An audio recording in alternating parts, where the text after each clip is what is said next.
What up, YouTube? Welcome back to another episode of the Bird's Eye View Show. We, go through everything going on, holding the candle to all the big medias and everything that they're saying. One of my favorite folks in the media is Ian Carroll.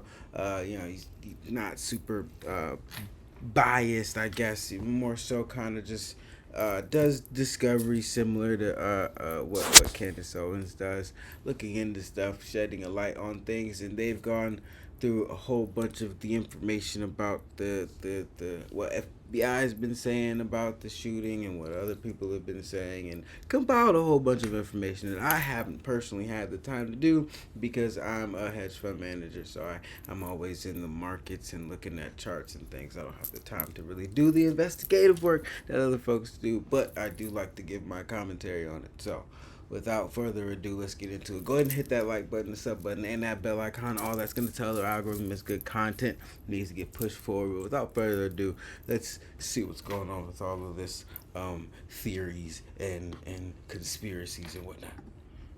Breaking news, folks. Turns out Charlie Kirk had bones of steel, strong enough to stop bullets. We just got our first... I did actually see that they put out that they actually said a 30-06 bullet was stopped by his body, which sounds interesting, right? First bit of actual confirmation about findings of the autopsy, and they make the story even more unbelievable, if you could believe it. We'll tell you more all about that in just a minute. But the important thing is that Tyler Robinson is safe and sound in FBI custody, waiting for all the cameras to shut off and the guards to take a nap so that he can do a little bit of bedsheet origami. Oh my the God. FBI has charged him Stop. with aggravated murder, along with a host of other supporting charges, and are seeking the death penalty. It turns out Tyler... Which is insane because, I've been seeing a whole lot of... I'm sure everybody's been seeing a lot of different conflicting things, but we've got eyewitness testimony saying that that person was suited up in, tactical gear, not anything close to what the pictures show Tyler Robinson had on. So, just wanted to throw that in there. Tyler Robinson almost got away clean, leaving the scene with no evidence, except for a detailed text message confession about how he used his firearm to eliminate the acquired target, and then got into his vehicle and was on the lam for 0800 hours. Pay no attention to the fact that we now know that the FBI has footage of the shooter taking the shot, and they specifically cut the video they released to start just after that part. Obviously, not because he never took the shot, probably never even had the rifle on the roof, but because of redacted.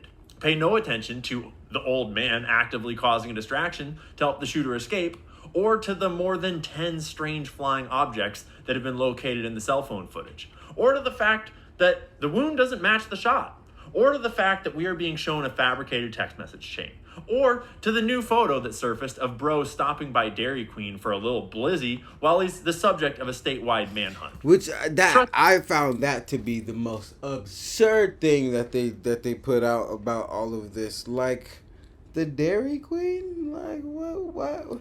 It's like the other guy stopped to get some McDonald's. Was it I forgot. Is it Luigi Man going, or was it somebody else?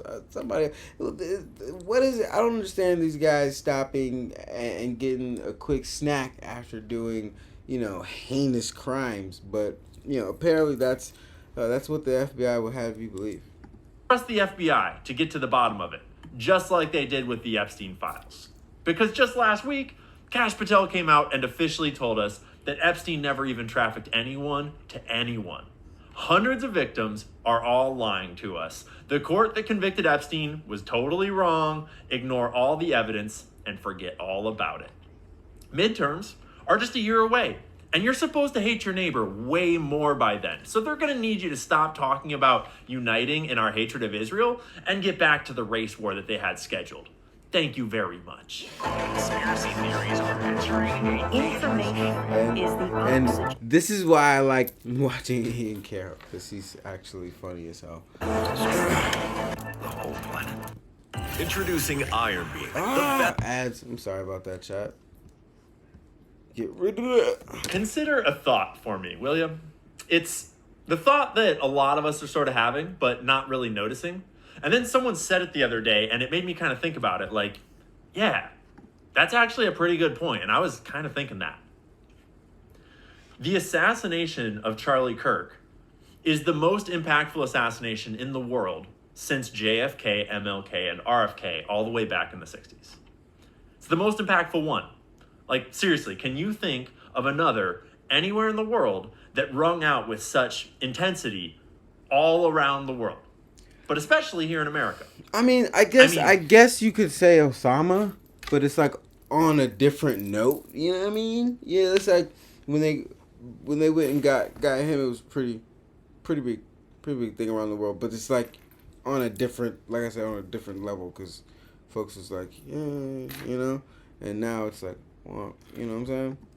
If you dabble in the tinfoil, you might say Michael Jackson or Prince. In some ways, you could say Epstein, but that's kind of a different category. You could say JFK Jr. Strong argument to be made for Princess Diana, but really none of those tragic accidents are in the same category as a public execution like this was. This is something completely different. And regardless of your opinion of Charlie Kirk's life and legacy, I think we can all agree on the right and the left that most of us didn't really realize how impactful Charlie was in life, and none of us could have ever predicted how impactful his death would be. And any time that there's a political assassination, one of the first questions that you ask should always be, do we see evidence of intelligence agency involvement? Because after all, even the briefest read of history would inform you that intel agencies are the primary perpetrators of political assassinations in the modern world. Certainly, there are lots of lone nuts out there, but in the context of a high-profile political assassination, if you know nothing at all about the crime, intelligence agencies are already a more likely culprit than a lone gunman by a pretty wide margin, and they should be your first suspects. And so then, you look at the actual evidence surrounding the case. Because the signature of an intel agency hit job is very different than that of a lone vigilante. And keep in mind, we know quite well that intel agencies usually try to disguise their tracks to make it look like the work of a lone nut. But that's actually not as easy as they'd like it to be, especially in the age of cell phones and 4K video. So, today we're going to look at the official story of who shot Charlie Kirk and examine the most significant discrepancies in the official narrative. And then we'll explore the other half of this scandal, which is this breaking conversation about America's entanglement with Israel, for which Charlie has become the very quintessence of that entanglement. And his murder at this incredibly tense moment feels a lot like the shot heard around the world. To be clear, I am not making the argument in this video that we have enough evidence to accuse Israel of the crime. And no one is saying that. In fact, Candace and Tucker and Dave Smith and Megyn Kelly, all the big conservative influencers that have been swept up into this conversation around Israel, none of them have made even the slightest claim that Israel is involved at all. Okay, let's not be facetious here. let's not be facetious here. First, I mean, Netanyahu did just pop out the next day like, it wasn't me. And like, we were all just like, nobody asked you, dude. But I mean, insinuations have been made, for sure, and rightly so. I mean, excuse my French. I'm not gonna say rightly so. I'm gonna say within reason. You know what I mean? It's like, if you're a country that's been dealing with, you know, conspiracies over time, you should expect to get accused of more conspiracies when things happen around you. I mean, it's like Netanyahu comes out claiming that they were all close. It just looked really guilty when he came out and said, I didn't do it. So it's like, I mean, that's why I said, like, within reason. But him saying that they, like, not in any way, shape, or form, it's like, that's debatable. And I have intentionally not contacted Candace to ask what she knows. I don't want any inside intel. This is not my fight. I didn't know Charlie. He wasn't my friend. I am just a dude on the outside looking in. And from where I'm sitting, I think that Israel is currently the most likely suspect, which is very different from claiming that they for sure did it.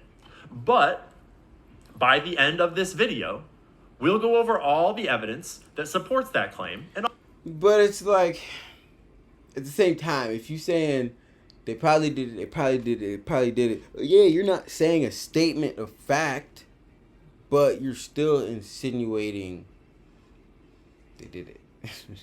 And it's like, I'm not trying to like go against their grain or really fight it or nothing. I'm just pointing out that little transparent. This is why y'all come to the Bird's Eye View shows. You get a little taste of transparency. Also examine all the other possible explanations for what we know so far. So, it's never been easier to start a podcast. And I mean, it's because they're scared. I mean, the dude just got shot publicly, so it's like you don't want to go around throwing accusations too boldly, crazily, and end up in the same position. So it's like they're rightfully scared. What do we know so far? Well, we know a fair bit that the FBI officially told us. We don't know if it's actually true or not, but we know that they told us that it was true. Things like videos of a suspect jumping off the roof of the Lossy Center. Things like photos of a suspect with a backpack on campus allegedly concealing a rifle. We know that they gave us a basic timeline of events and a very questionable text message exchange. We're about to go over all of that, and we're mostly going to focus on the most glaring holes in the story because the internet is flooded with theories, and some of them are wild. Like, yeah, maybe Charlie's lav mic was actually secretly modified to shoot him in the throat like Mossad pager style. But even in the extremely unlikely event that that's true, like, how are you going to prove that, dog? How are you going to, like, right? Maybe, but let's be real. It's just as possible that a robot bird sniped him with a classified top secret projectile launcher, or that drones with lasers and like DARPA technology. It's like, you're never going to prove any of that, and that's fine. I want to focus on the obvious stuff, the evidence that they're lying to us. Like, for example, the video that the FBI released of allegedly Tyler Robinson jumping down from the roof, which we know beyond any doubt had line of sight to the shooting position. But they chose not to show us the actual shot for some reason. We'll get to that in just a second. But let's get ourselves there by starting at the start of the manhunt for Tyler Robinson, which reasonably, like I gotta point out, reasonably. Of course, I know everybody wants to see him take the shot, and it's suspicious for not to. But in the world of the FBI is not lying, in the chance that they're not lying, it's like then you're not just seeing a shot being taken, you're like seeing somebody get killed. You know what I mean? Because bullets travel like that. So like hearing the shot on camera means you're like, you know what I mean? So that could be kind of a why I, if I was in a position of control, may draw back from releasing that part of the footage. You know what I mean? Like it's like, you know, you got kids and a wife out here. You know what I'm saying? Like that could be very traumatizing. You know what I'm saying? So I do want to point that out. It is suspicious, but at the same time, it could be reason behind. It could be a good reason behind that. With them getting the wrong guy twice. First, George Zinn, a 70-something-year-old Ashkenazi Jewish man, made a huge commotion in the crowd, claiming he was the shooter. He later told reporters that he did this intentionally to help the shooter escape. And he somehow has a history of showing up at major world events as first a witness to the attack on September 11th, and then calling in a fake bomb threat in the wake of the Boston Marathon bombing. This dude makes no sense. Unless he's a spy. Like, you remember Where in the World is Carmen Sandiego? Yeah. Spies show up at major world events because they're in the business of shaping major world events. Already, this dude has my hackles up about intel agency involvement. So, by 8 p.m. on the night of the shooting, Cash is on Twitter announcing that the subject in custody has been released after being interrogated. They got the wrong guy. Twice, actually. They also held another dude briefly. I haven't seen any reporting on who he was or why he was detained. Here, real quick, let's actually watch the George Zinn video. It's funny. We don't know if it's him or not. Just do it a boast for one more time. We don't know if it's him or not. So he says, "Shoot me," as he's being taken away. He apparently was yelling, I did it, shoot me." But then, On September 11th at noon, the day after the assassination, the FBI puts out these photos. We are asking for the public's help identifying this person of interest in connection with the fatal shooting of Charlie Kirk at Utah Valley University. 1-800-CALL-FBI. And we all remember these photos with the American flag shirt. Pretty grainy. Pretty hard to see what's going on here. No rifle, right? Now, my confusion is that why it's like it seems very everything about this seems very contradictory to anyone's goals. It doesn't seem like, I mean, granted, I guess if the goal is chaos, then yeah, whoever wants chaos is winning, but it's like the anger that both sides have and the blame that's trying to be thrown around it doesn't seem to benefit in it. Like I can usually see when something crazy happens, I can usually kind of feel or tell like what exactly could be the best, causality, reason, want for that to occur. This, it's like I can't see a winner. It's just like everybody at the end, with all the rhetoric being spewed because of all of this, it's just like I don't know.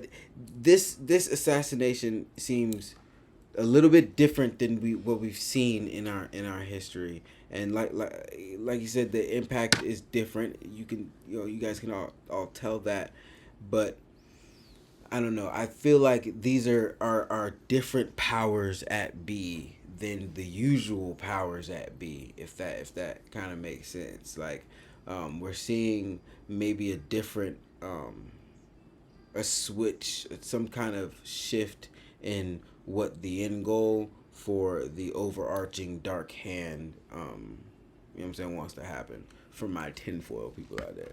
And then at 8 p.m. they put out 4 more photos. The FBI continues to work alongside our law enforcement partners to seek justice in the murder of Charlie Kirk at Utah Valley University on September 10th. We're releasing additional photos of a person of interest. Information about this developing investigation can be found at blank. So these photos were put out the next day, right? The next night, actually. And we all remember seeing these photos. And again, no one sees a rifle. Yeah, they say he has like, a rifle in down his his pants, and I'm like, dog, I'm looking at your pants. Ain't no like, rifle is that why he had a limp in the video that TMZ put out? Sure looks like he's bending his knees. Right? That's his right leg. That's his left leg.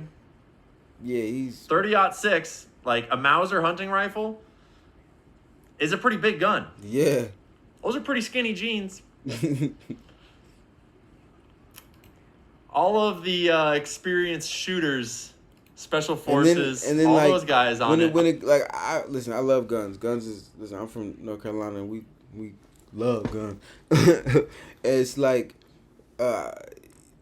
some people were trying to say like he had took it apart, 2 pieces, muzzle and stock was stuffed into the bag, but then when you look at that bag, it's like, come on.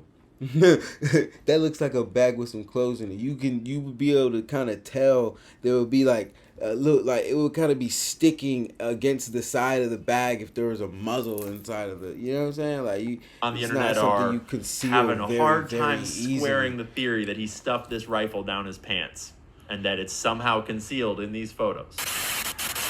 That would be enough to collapse. That will be all the conspiracy for today, folks.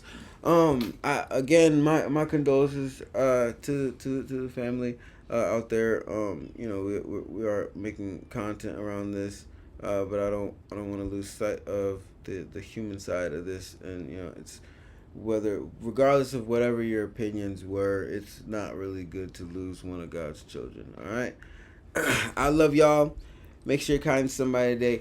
Hit that like button, sub button, and that bell icon. All that's going to tell the algorithm is good content. It needs to get pushed forward. All right, again, I love y'all. Make sure you're kind to somebody today. I'm going to catch y'all.